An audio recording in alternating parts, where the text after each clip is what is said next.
Please take your seats. Our program will begin in 5 minutes.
Please take your seats. Our program is about to begin. Please take a moment to silence all mobile devices at this time.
And now for the session we've all been waiting for. Please welcome the 2026 SIGGRAPH Real-Time Live Chair, M.K. Haley.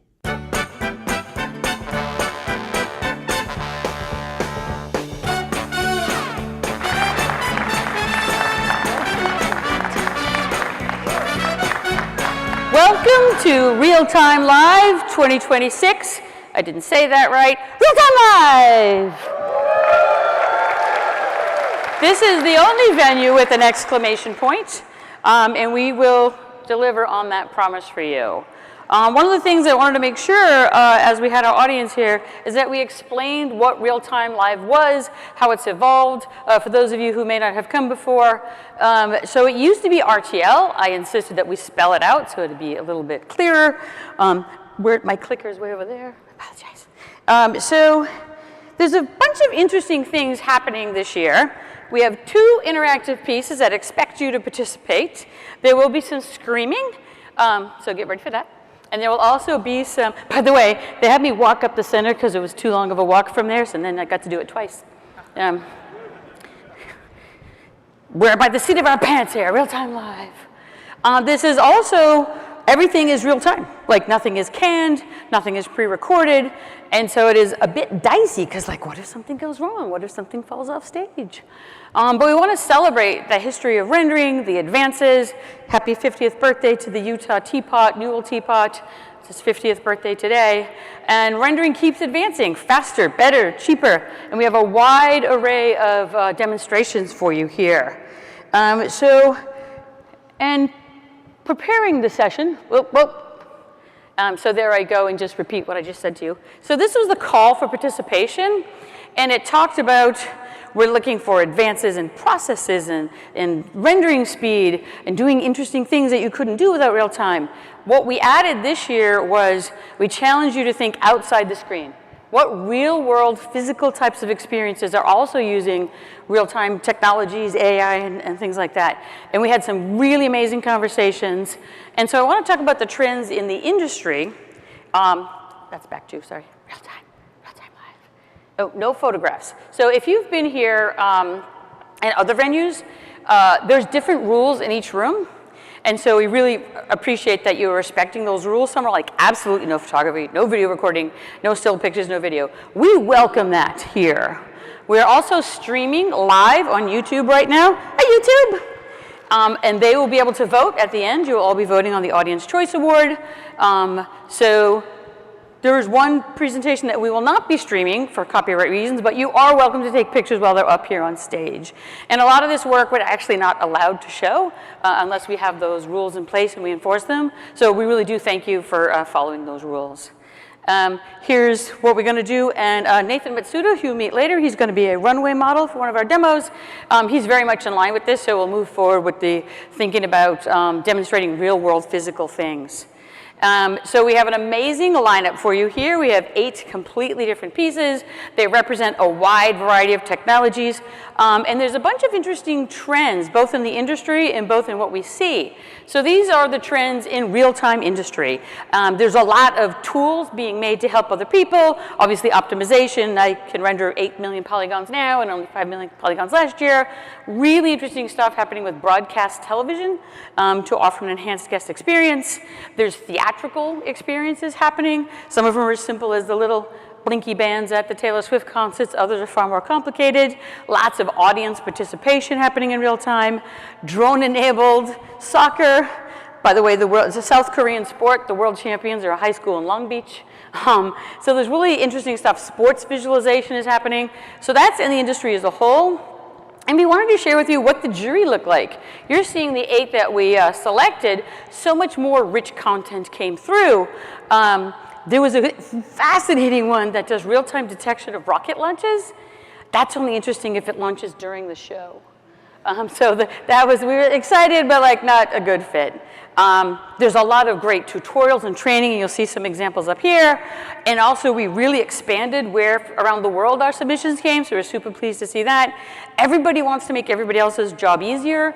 You'll see several demonstrations of tutorials or training where the real-time optimization is happening on behalf of another team.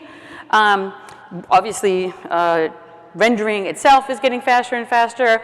We had one demonstration last year, if you came, the Chinese tapestry. They were doing some really interesting, that encouraged a lot of submissions of cultural artifacts and museum type.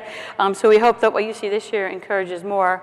And then there's way more stuff in the real world. There's obviously rendering, that's where we started, and some great stuff is happening, but it's also exploding out into the physical world as well. So special thanks to our team. This is sort of the leads, and there's a billion bodies behind each of them.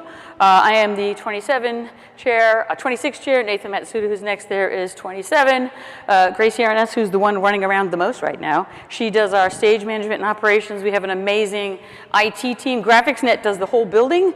This is a particularly stressful because they're doing things real time from servers overseas. And then we have our amazing contractors. The Freeman crew are both back there. There's more than 15 bodies on the other side of the screen. Thank you, Freeman, back there, helping keep this show running.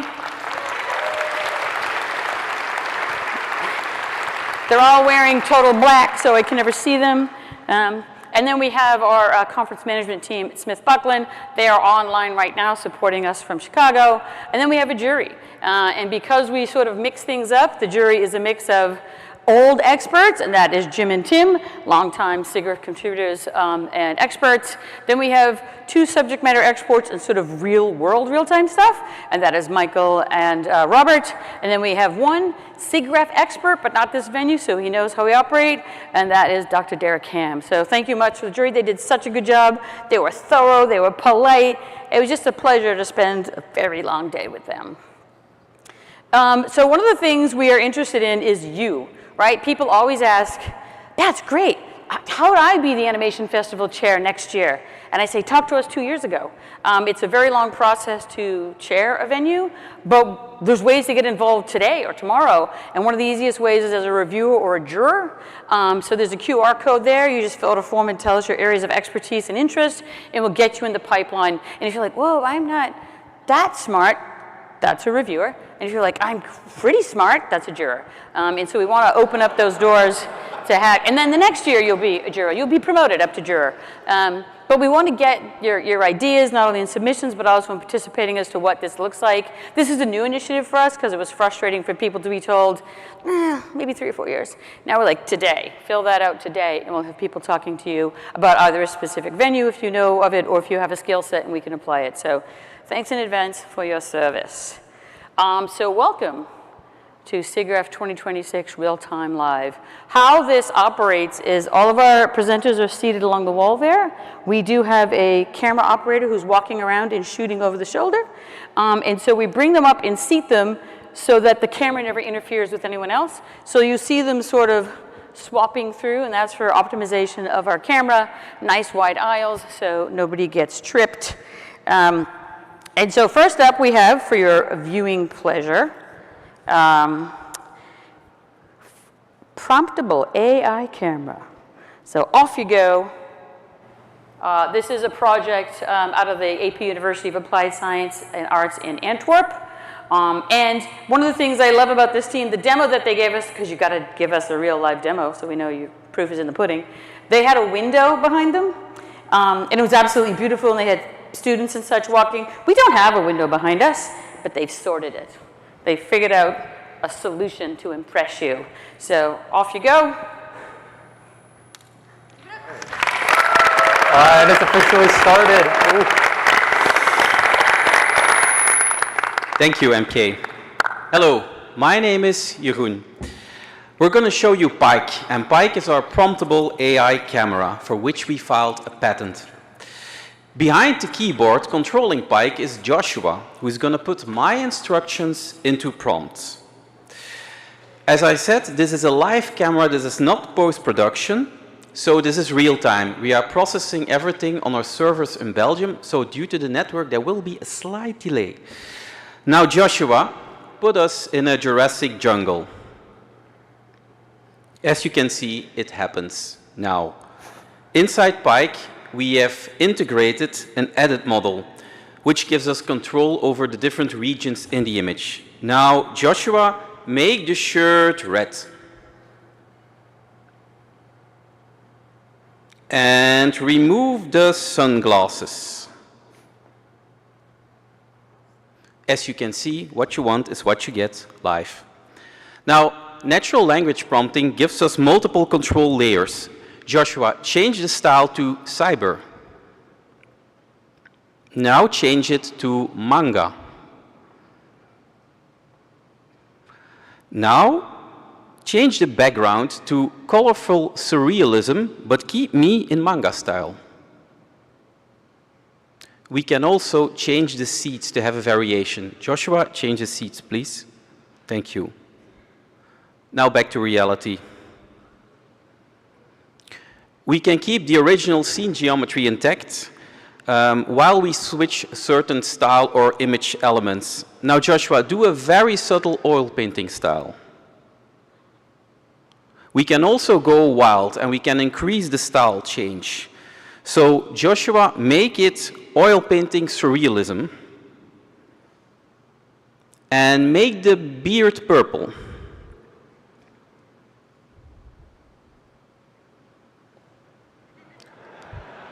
I think you typed red, Joshua. It's beards. That's better. Thank you, thank you, thank you.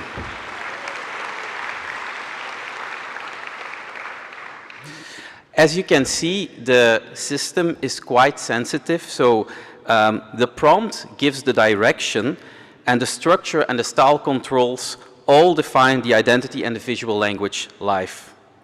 So now, I'm going to take a sip of water, and Joshua is going to go through some quick style changes.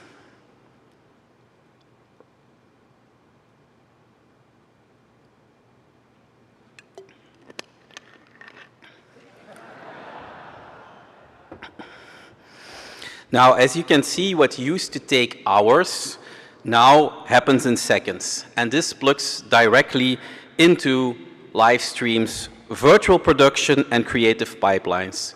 So, as a creative, you have full real-time control. You have a video production agent on steroids. So image making becomes performative. Now back to reality. We're going to do a tricky one now. Joshua, change the background cubes behind me to green.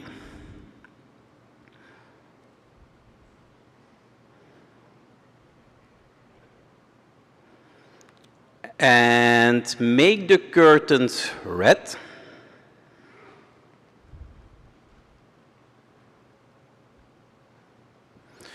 Make the beard yellow.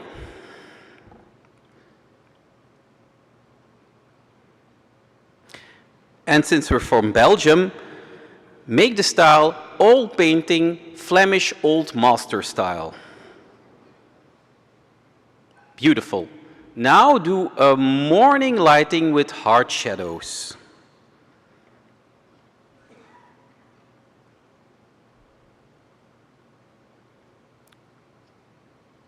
Great, thank you. Now change the beard to fire. And make the eyes fluorescent red.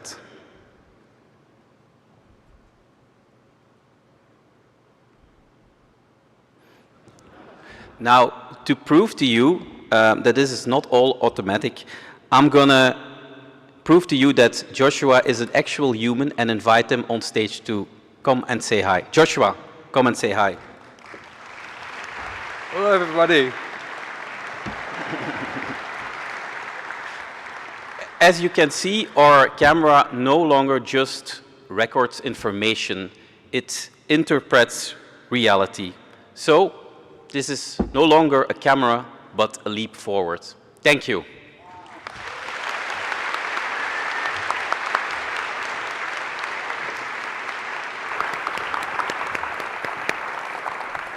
Thank you so much. Did you like it? Did you really like it? Good, because you will be voting. This is one of the venues that has an Audience Choice Award, so take good notes, pay attention. Once we have seen all the demonstrations, we'll put a QR code up there, and so you can vote for the People's Choice Award. We also have a Best in Show Award, which is decided upon by the jurors, and it is as seen here, even though they have prior knowledge is how the demo goes here. So once we finish, we'll give you a QR code, and we look forward to your input on Best in Show. Next up, for your viewing pleasure, we have Zebra GDS, cinematic quality animated geometry compression and real-time playback. Off you go.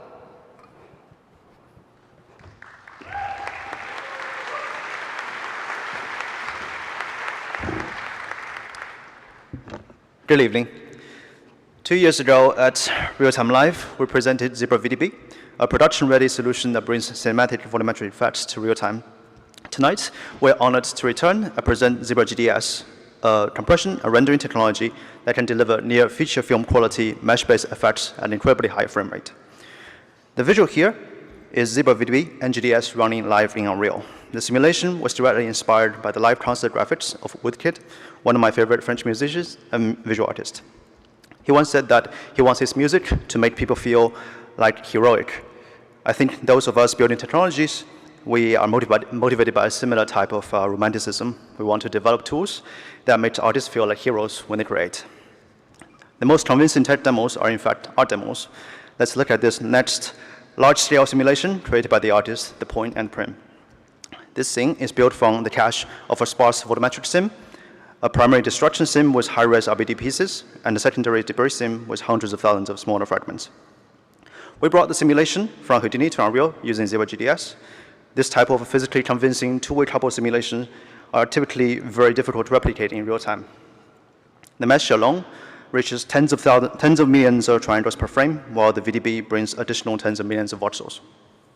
You can comfortably push things to the multi-hundred million range.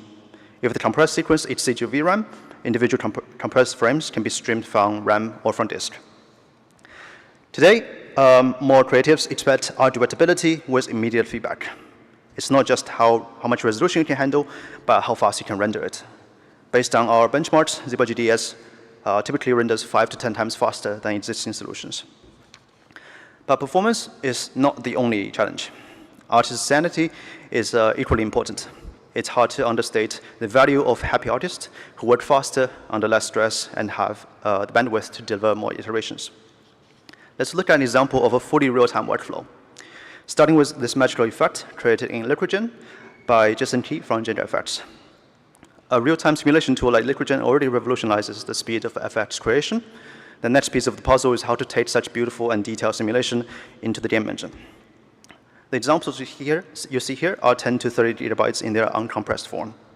Zebra GDS can work with many different content creation tools, but the common thread is a significant boost in the efficiency of of asset management.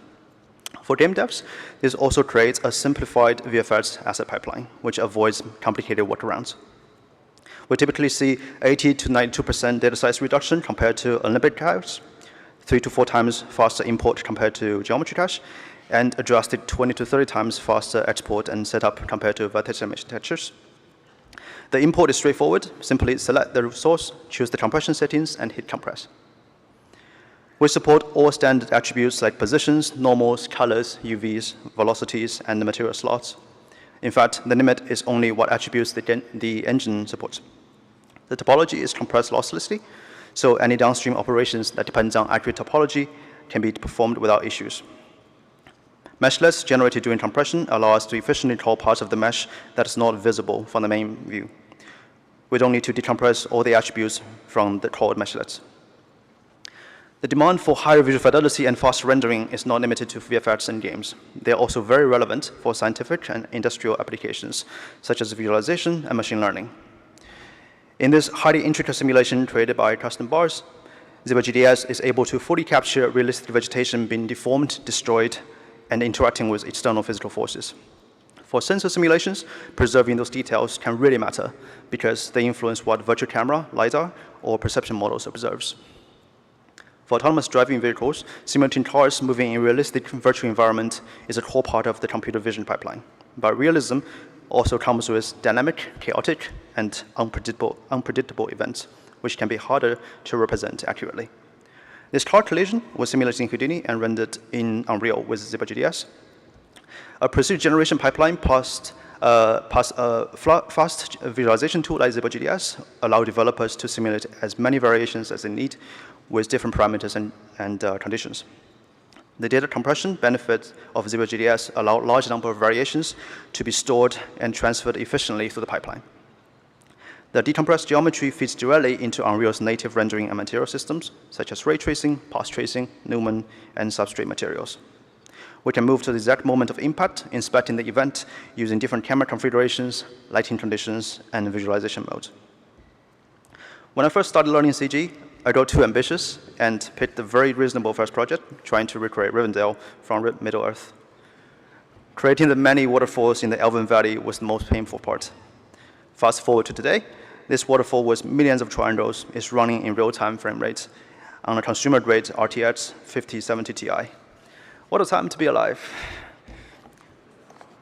ZBrushGDS's unprecedented resolution ceiling facilitates the further convergence of the offline and real-time pipelines.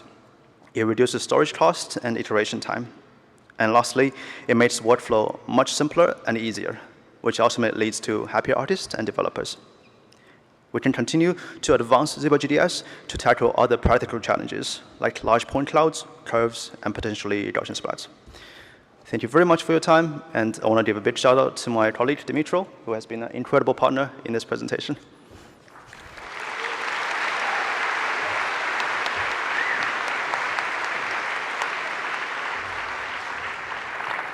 So as you can see from our fairly acrobatic camera crew, they are capturing over the shoulder to show you exactly how this is all working in real time and dodging cables. Thank you so much. Third up, we have Hyper, because that's funny, get it, Hyper? Hierarchical progressive rendering for immediate feedback, and get ready to scream.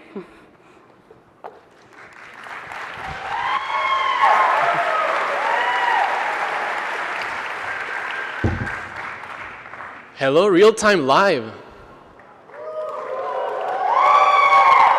Guys, we're at freaking real-time live. Give me some energy. I am so excited to be here today at the event at SIGGRAPH with the most energy. My name is Rafa, and I'm here with my colleagues Drew and Andrew Tate. Not that Andrew Tate. And we're a group of researchers from the University of Utah. So what you're seeing on screen right now is a render running in real time, path tracing the famous Cornell box. We have all seen this scene multiple times if you're in the computer graphics industry, but here is the kicker. Have you seen 1 million of them all rendering at once in real time? And then on top of that, have you been able to edit them interactively in real time while rendering in path tracing? This is all running live on stage in a computer. There is no magic, no voodoo, no artificial intelligence, just a group of passionate students working on this project. So we're introducing hierarchical progressive rendering, or Hyper, a new algorithm that renders a scene starting at the object that changed and then propagates those changes to other objects across the scene. However, it's a little hard to see what's going on from this far out. So Andrew, why don't you give us a closer look? Thank you, Raf. As U of U students, this year has a very special place in our hearts. This year marks the 50th anniversary of the Utah Teapot's first appearance at SIGGRAPH. Welcome to the Teapot Lab. Our algorithm runs in 3 simple steps. Step 1, we first do a visibility pass to determine where objects lie in screen space, similar to a G-buffer. We then render our modified object first, and record how that object interacted with other objects via their light transportation paths that have already been calculated. We use these light transportation paths to order a queue of objects to render next, and step 3, we render that queue. So back to our Teapot lab. Right now, this concrete pot on the left, or right, is looking a little dull. Let's give it a little shine. As he edits this, watch as he releases the edit, changes propagate outwards towards the mirrors in real time. That other teapot, I think it should be a little bit shinier, maybe a bit golden. Let's add some metalness. That's a little too shiny. I think we should rough it up just a little bit. I think that's perfect. That purple teapot, I want it to be U of U red. Let's make it red. Awesome. And that blue teapot, it's looking pretty close to sea glass already. Let's up the transmission on it. Beautiful. And that last teapot, I think it's looking a little dark over there. Let's make it emissive. Like this? That's way too bright. Let's lower that down to like a gold. I'm thinking this much. Perfect. So that gives you a little demonstration of how fast our engine is, our algorithm is. And now I'm going to pass it off to Drew to show us something a little bit more fun. Yeah, so let's see Hyper in action by playing a little game that we like to call Camouflage That Chameleon. We have some chameleons here, and you, the audience, will use your voice to help them camouflage. The louder you are, the better they can hide, so do your best. Let's see the first chameleon. On the count of three, I want you to help blend it in with the wall. 1, 2, 3.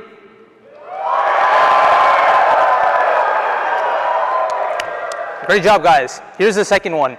On the count of 3, I want you to help blend it in with the cabinets. 1, 2, 3.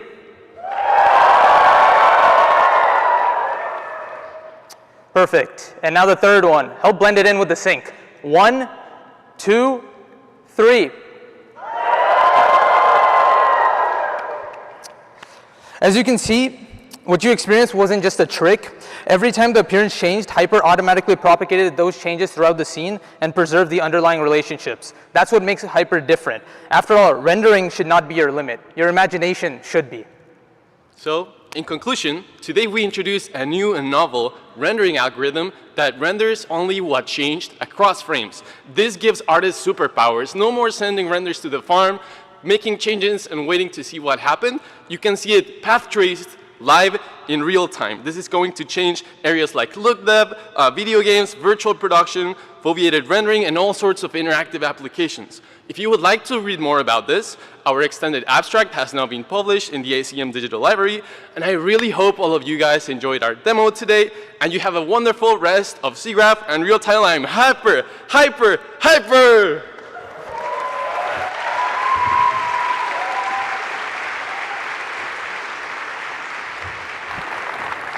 Thank you.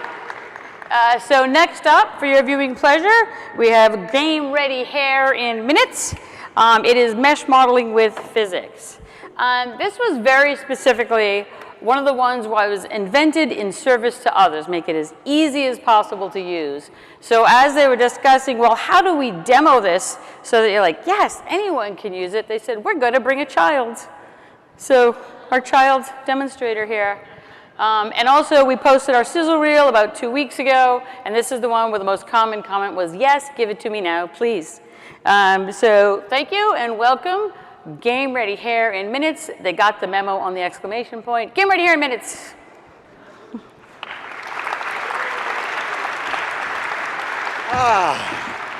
Hello, Real-Time Live. My name is Jamie Excel. I'm thrilled to be here. This is one of my favorite events at SIGGRAPH.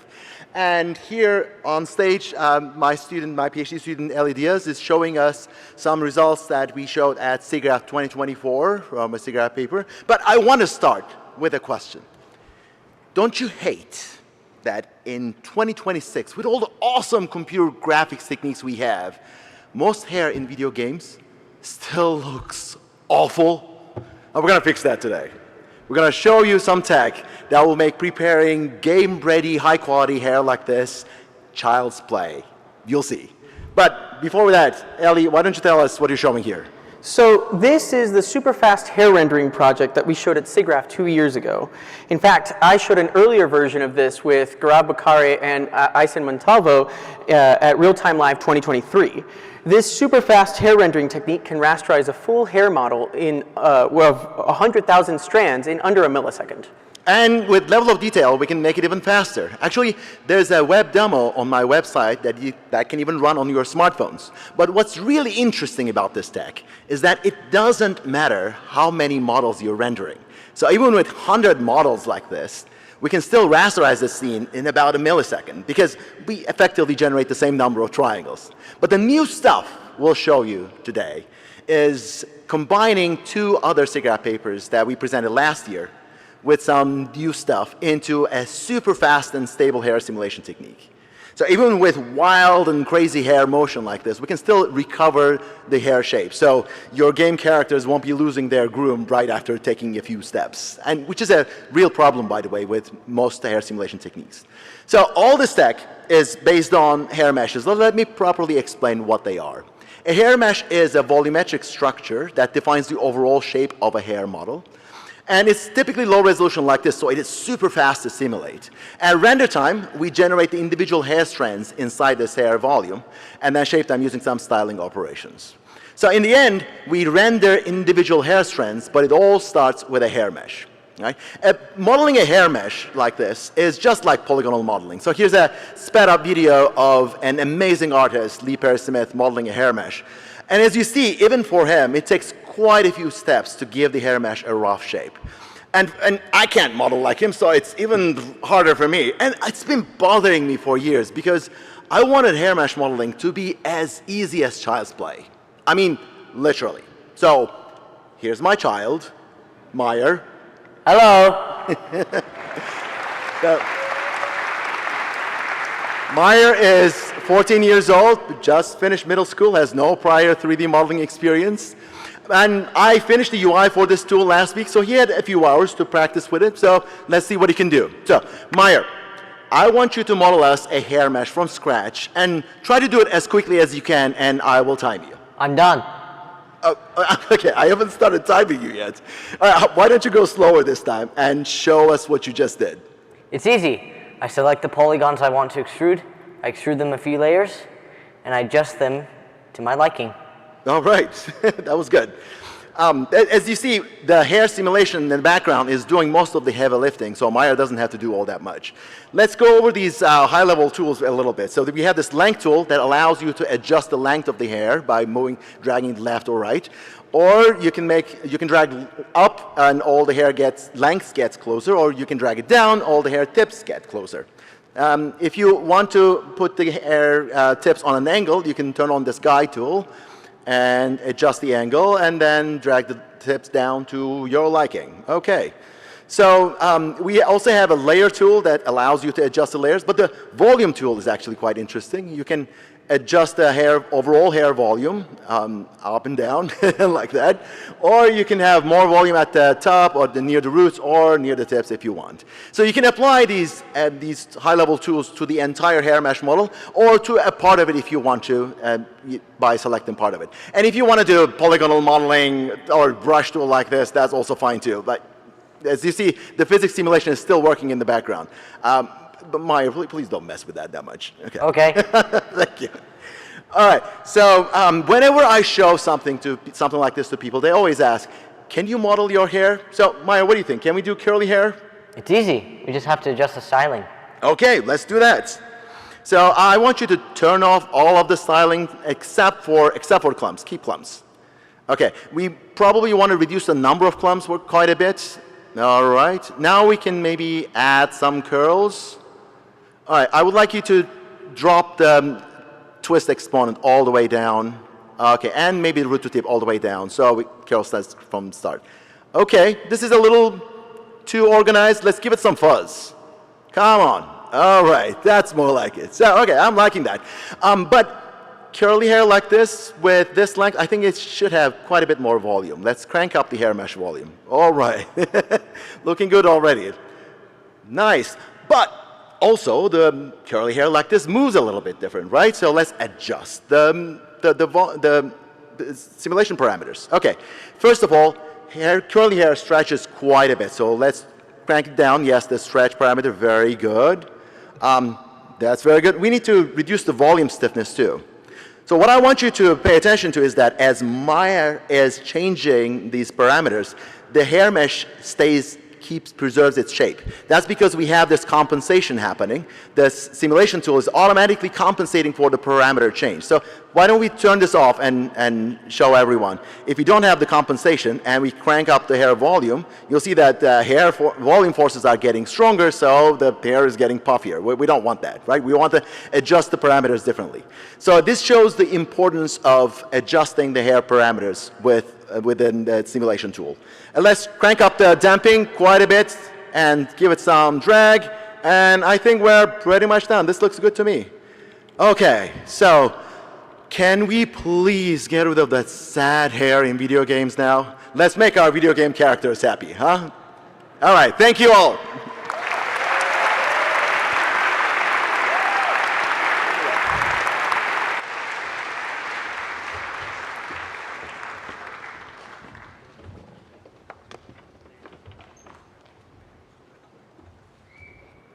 Happy hair for everyone. So one of the really interesting little nuggets that Jim had mentioned was we presented this as a technical paper a few years ago, and that is what's lovely about the SIGGRAPH conference. You'll see something presented as a technical paper. Next year, maybe the next year, you'll see it in a blockbuster movie. Next year or the next year, you'll see it as software in the trade show floor. There's not a lot of places where you see that full life cycle, so we're especially excited when we accept something that was a technical paper originally. Next up, we have runway characters. Our runway model is Nathan Matsuda. That's your 2027 conference chair. They don't know him. He's not part of the development team. He was just selected SIGGRAPH's top model. And so this is real-time expressive AI characters from a single image. So we're going to capture that single image now and show you real-time expressive characters. Thank you, MK. Hello, everyone. I'm Yining. I'm Katie. And we'd love to demo Runway Characters. Runway Characters is a real-time video agent that can turn a single image into a fully expressive conversational video character. It can produce natural lip syncs, facial expressions, and head motions at 24 frames per second in HD resolution. We're going to show you how easy it is to create a custom conversational character from just a single reference image. Here to help us out is our 2027 real-time live chair, Nathan. Welcome, Nathan. Thank you. So we're going to have you take a photo here in front of the audience. All right.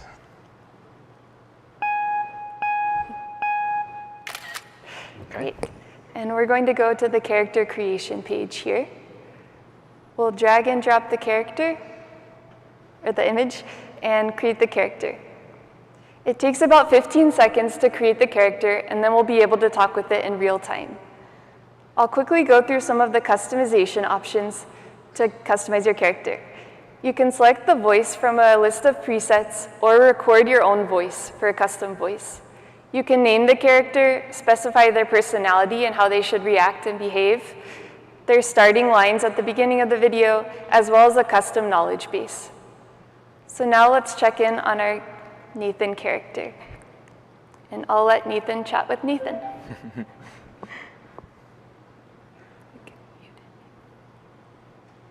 2 ingredients, that's all I need to build you a character worth a whole film. An animal or an object plus a job or a hobby, octopus plus barista, lighthouse plus detective. Give me your 2 and watch what happens. Okay, how about a raccoon and a mail carrier? A raccoon and a mail carrier. Oh, that's perfect. Okay, his name is Bandit. He's a little grumpy in the morning, but he loves his job. His big dream, to deliver the mail to the moon. But alas, his tragic flaw is that he keeps trying to deliver mail to squirrels.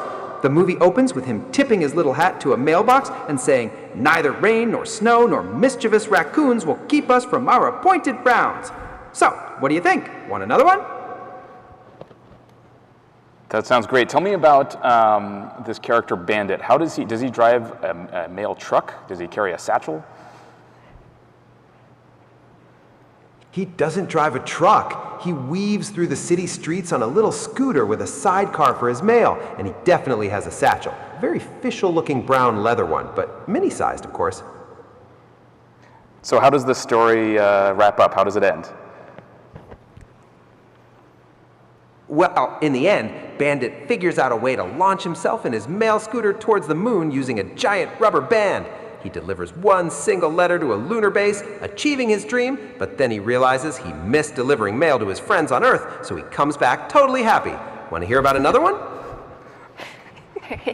Thank you, Nathan.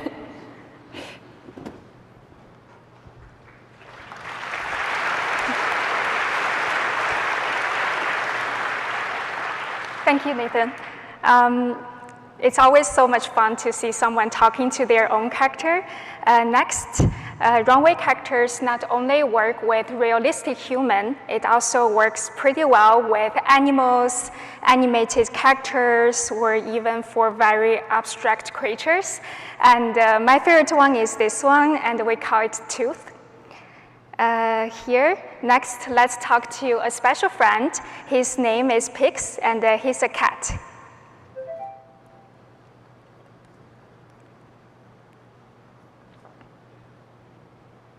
Hi there, I'm Pix, and it's so exciting to be here. Tonight we're showing how I'm generated live from just one still photo of a cat. What do you think of my appearance? Well, you look pretty good.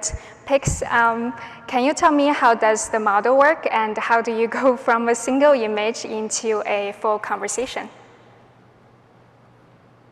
Thank you. I'm so glad you think so. It starts with that one still image, you see.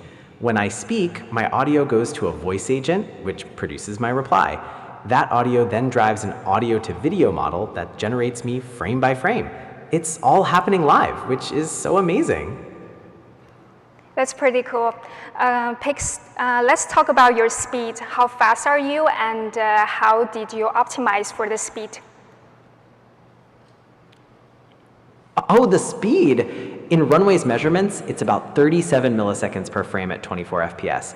The key is a pipeline trick. The diffusion transformer and the VAE decoder run simultaneously, so decode time disappears. Isn't that clever?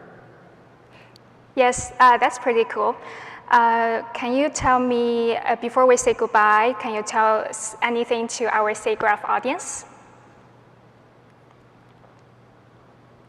It's been such a pleasure being here at SIGGRAPH. Thank you all for letting me show you what's possible.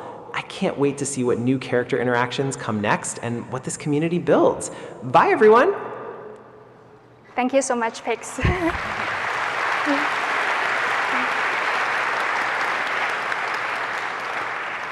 Thank you so much. Next up, we have our second audience interaction demonstration. They'll be asking you to upload an image. And we said, like, do we want them to do that, like, before it starts? And they said, no, we could do this in real time. So next up, we have creating game-ready 3D assets in seconds. And they will give you instructions on how to proceed. Hello, everyone. I'm Ronnie. I'm a fan of games, and I always wanted to make my own car racing game with customized cars and items. So I use vibe coding to get this. By the way, get this? The game logic is basically correct, but it only gives very simple shape primitives. I don't know how to make 3D models. What should I do? Well, have you heard of 3D AI? It can help you create very good 3D assets even if you don't know anything about 3D modeling. And you know what? Here we have this new tool called Triple Live. It's specifically designed for generating game assets. Would you like to have a try? Of course.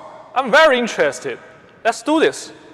So the only thing you need to do is to upload an image or enter a text prompt. And Triple Live can give you the 3D asset in no time. What would you like to try first? Maybe we start with something simple. I will have a treasure chest with SIGGRAPH 2026 on the front. That's a good choice. And you can specify the number of triangle faces of the asset. It's a bad idea to have a very dense mesh in the game. Good point. I think 2,000 faces is enough for this simple case. Yep. I'm so excited. Oh, wow. This is not bad. Yeah, not bad at all. It's a very clean topology. And it's real game asset instead of some random face tube from many existing 3D AIs. maybe I want to try something more complex.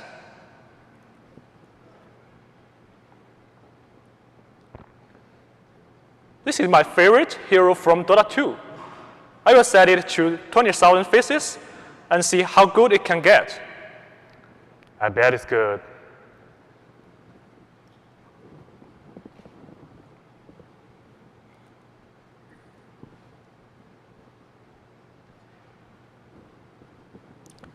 This is absolutely amazing. The shape features are well preserved. I can't believe this only has 20,000 faces. Now I'm pretty sure I can use this triple live tool for my car racing game. And maybe I want a large number of different items in my game. But generating them one by one is still not easy. Can you help me with that? Well, since we have a large audience here, why not ask them for help? Hey everyone, I would like to invite all of you to help him on this, okay? You can scan this QR code to generate items that you think will fit in his racing game. And one more thing before you start creating, every asset you make is worth points, from 0 to 1,000. So if you see a big number, please screenshot it. At the end of the show, the person with the highest scoring asset will win the present. Well, that's great potatoes. Okay, looks like I've completely got the usage of this tool. Now for the best part. Let me try using it directly to generate my own race cars. Cool. So the race cars are really the spirit of the game. It's your game, make whatever you want, but hopefully something more interesting. Recently, I keep running into those delivery robots on the street. I think it will become a great racing car.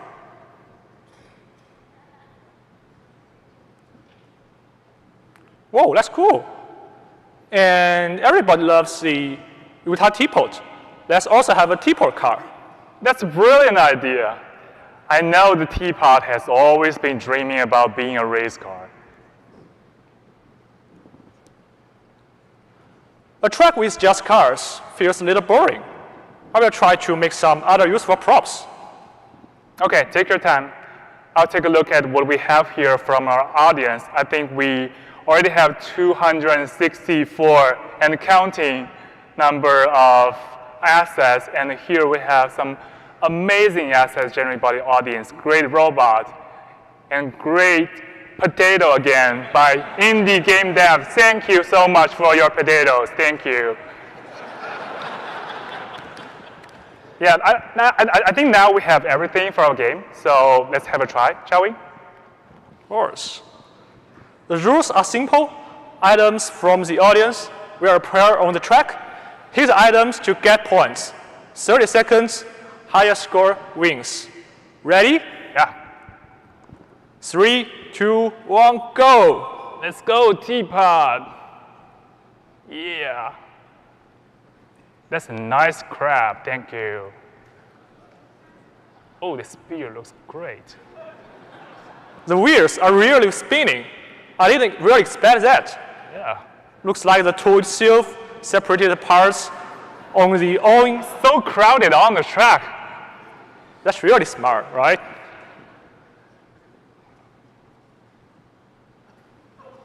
Wow, you wins. What a great game.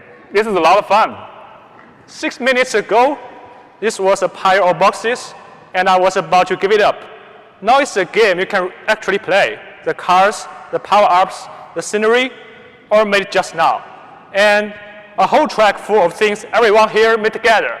Thank you so much, everyone, for joining us in this creation. I hope you all have fun here. And let's see who takes the prize, okay?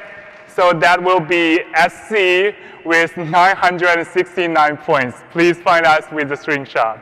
And we'll also have this demo hosted in the exhibition area. So please find us if you want to play more of this. Thank you so much.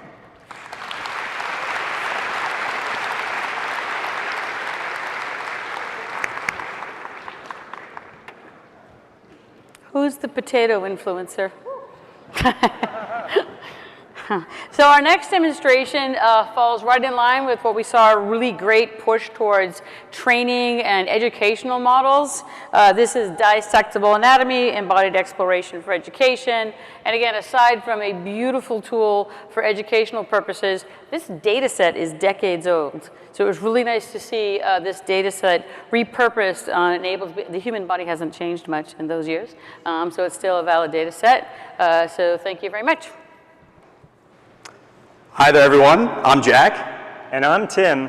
Dissectable anatomy is an interactive technique designed to help teach anatomy without the drawbacks of cadaver dissection. Say, what do you mean by drawbacks? Dissection labs are expensive and require a lot of space. And cadavers are preserved with toxic chemicals that can be inhaled by students and teachers. Our cutting-edge technique permits interactive exploration of anatomical structures without slow biomechanical simulation. So what kind of data set is this? They're called cryosection images. Well, that sounds cool. Way back in the 20th century, the NIH sponsored the Visible Human Project. Thanks to the generosity of anatomical donors, cadavers were frozen in blocks of blue gel, which were then cut away a millimeter at a time. Color photographs captured the complete internal details of the human body. We use those images as the 3D texture for our model. Say, how is this model so flexible? You know how mesh skinning works, right? When the bones in a skeleton move, their transformations drive the mesh vertices? Right. Well, this model is built from a bunch of particles controlled by thousands of bones. Actually, those bones are called shape constraints. Each particle moves according to a blended set of transformations from nearby constraints, just like in character animation. But that dissectable model we saw looks way more detailed than this grid of particles. That's because we embed splats in between all the particles. Oh, like Gaussian splats?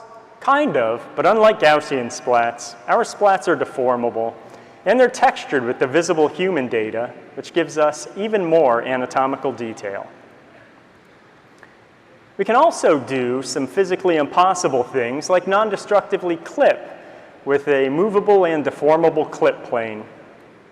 Wow. Man's best friend does not have a lot going on upstairs. Say, these deformations, they seem really stable. It is. We use position-based dynamics, which is known for its stability. So even if the model gets drastically deformed, we can elastically recover the original shape. So how does cutting work? Remember the big rigged mesh we talked about like 30 seconds ago? When you cut it, we update the blend weights so that the shape constraints on the left side of the cut only affect splats on the left side of the cut, and vice versa. So splats on opposite sides can move independently. It would be really nice to open up this incision to see what's inside. That's called retraction, and you can do it automatically with that button right there. Oh, I see now. That's eye-opening.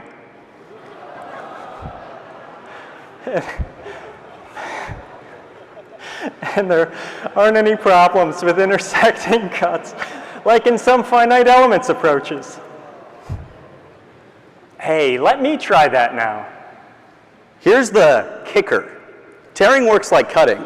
We update blend weights so that constraints on one side of the tear don't affect splats on the other side of the tear. Hey, that's convenient for when the cut doesn't go all the way through the model.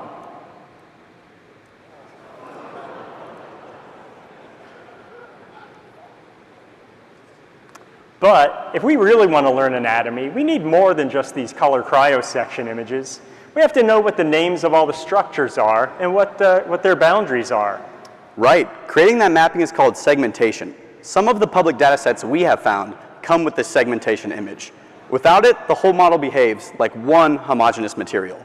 But when we do have that segmentation, which looks like this, we can show labels with names and even pull out individual structures.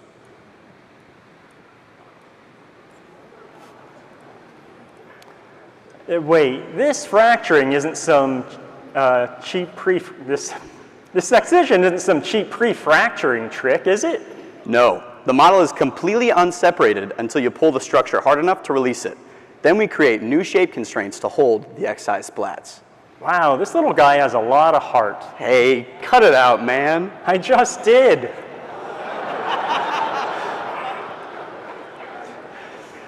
That whole visible human model must have a lot of splats. How do you draw them all so fast? We don't. We actually keep a signed distance representation of the exposed surface of the model. We cull away the internal splats and the back-facing splats, so we don't really end up drawing many at all. I would love to get something like this in my game, but I don't have any cryosection data. What kind of game are you making, dude? Anyway, we can build a dissectable model from a voxelized mesh. Ooh. Armadillo is looking pretty chopped. So was writing all these shaders hard? It wasn't exactly brain surgery. Any way you slice it, we don't think dissection will go away completely. But a technique like this could help students practice and review some anatomy concepts anytime they want.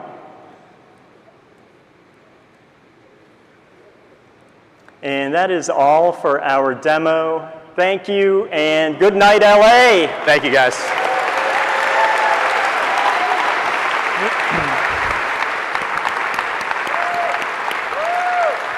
Thank you.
Thank you very much. We've come a long way from this teapot.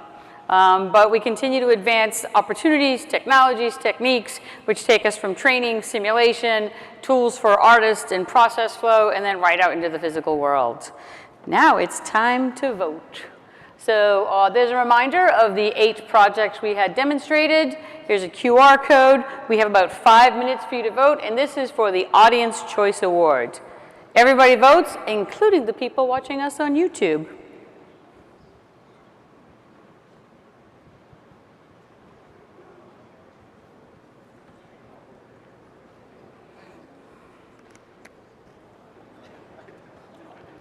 There's your countdown. Now you may have noticed that some of the jurors we introduced you to in the front end of the show also demonstrated projects. They will not be voting for Best in Show. Special thanks to our 2 replacement jurors, Andy Klein and Joseph Sprute, who very politely says, don't even try and pronounce my name. I appreciate that. So they are deeply connected to the real-time live community and have served as jurors so that the folks who are both jurors and in the show don't vote for themselves.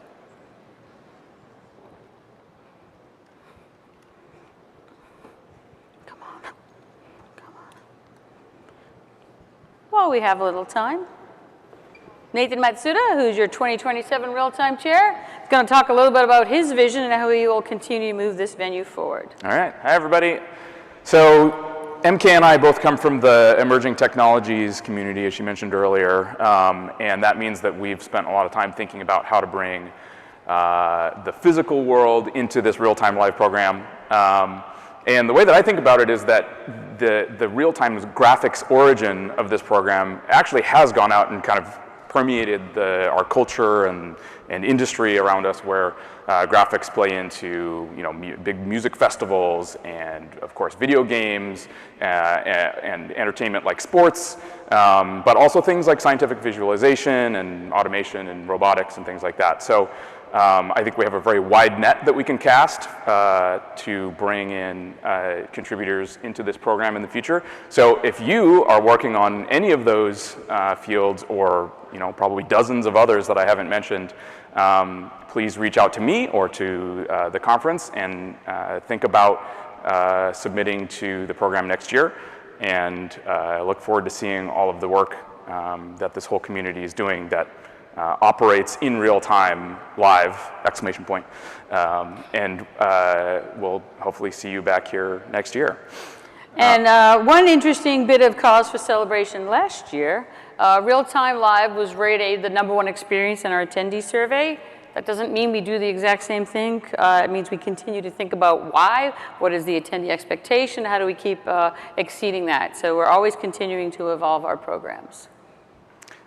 Cool. 2 minutes and 28 seconds to lock in your favorite.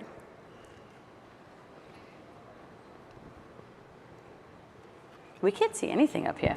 Try to see if everybody's done or not. It's all dark. Some phones still up. Yeah. People are still tapping away. Is this what it's like to be a celebrity?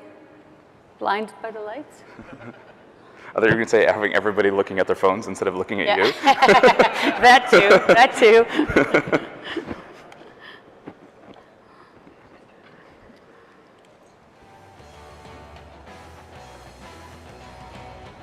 So as a reminder, when the show is complete, we'll have about a 15-minute window of clearance time, and all of our presenters will meet you outside and to the left.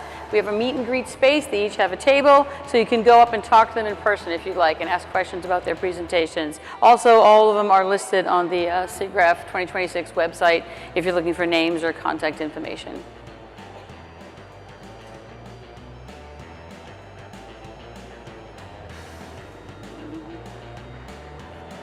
We're in Anaheim next year. Did we say that? Oh, yeah.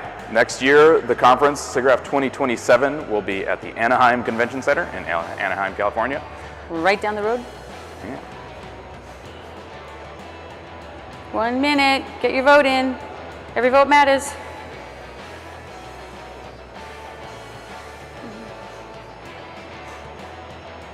So we announce who the winners are, who are sitting on this side of the dock. You will come up. You will accept a phenomenally cute trophy and then say a few little words.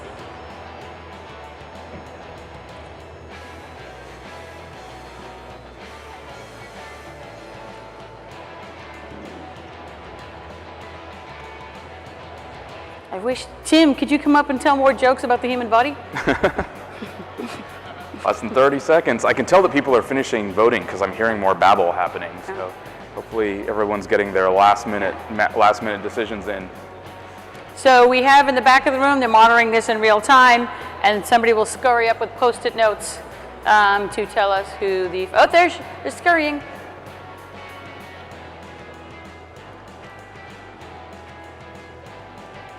Oh, 3, 2, 1. Oh, I even missed it. I wasn't even looking. The anticipation is killing me. So she is getting texted from the back of the room there. And this is really a really fun part of the program. Often the Best in Show, which is the Jurors Award, they have a lot of insight into technologies and techniques that may have informed the project. And the Audience Choice Award is like, that is just the coolest thing. The Best in Show Award for the Computer Animation Festival is actually an Oscar qualifier. So anyone who submits there and wins that award then goes into the pipeline to be considered for an Oscar for Best Animation. So that's an amazing partnership that we're pleased to have. The Sharpie is out, she's writing.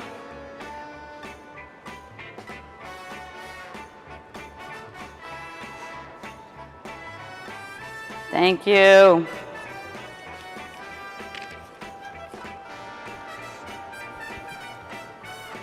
Whoever gets this, it's very heavy. Nathan's going to hand that to you at center stage. Okay, I'm on my way.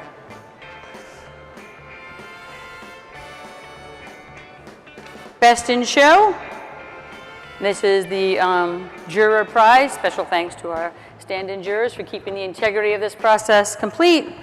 Congratulations to creating interactive 3D assets in seconds. Come on up. Woo!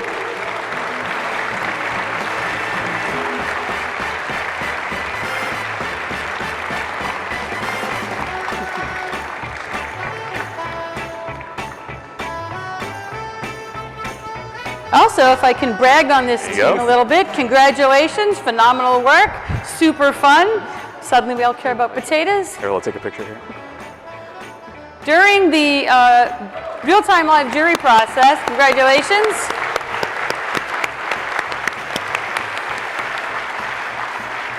Yeah, you can. During the live demo process we have with this team, there are some words that we were having trouble understanding, so we went through a lot of best practices for, say a few words, Mike. We went through a lot of best practices to maybe like flash a word up there so the audience, you can say some words if you want. And so we said, use graphics to say what you're saying, use, they chose option 3, and they learned English really well. So, thank you. Have some words for your fans. Actually, we're pretty surprised about this, and personally, I am pretty happy that more and more people here are accepting 3D AI, and we're from Triple AI, so our goal is to we really want to unleash everyone's creativity by providing more useful tools for the artists and developers. So yeah, thank you everyone for liking our show, and thank you for the, I don't know, someone with the potatoes. I'm really grateful for that. And thank you, thank you. Thank you. You have something to say, Ronnie? Yeah, thank you all. Thank you for everyone enjoying our show, and thanks for the real-time live and all the chair. Yeah. Thank you. Thank you. Next up, this is the Audience Choice Award. This is all you all, as well as our fans on YouTube. Congratulations to Dissectable Anatomy.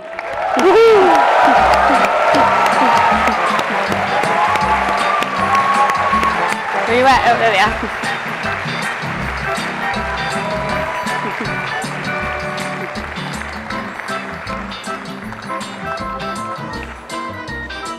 There you go. Thank you so much, man.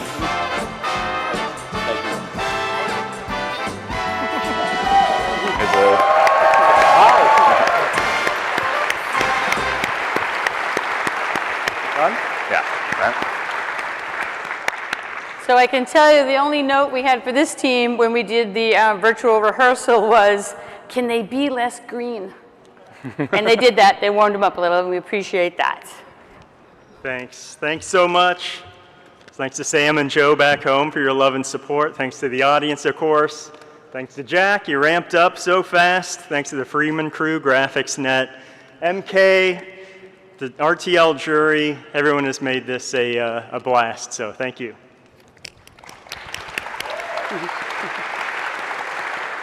Shout out to my mom.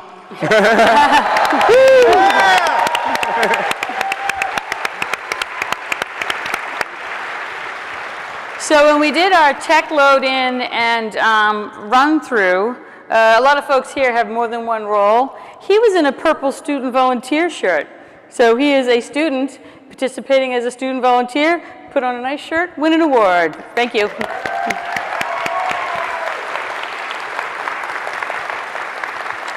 This concludes Real-Time Live 2026. Thank you so much.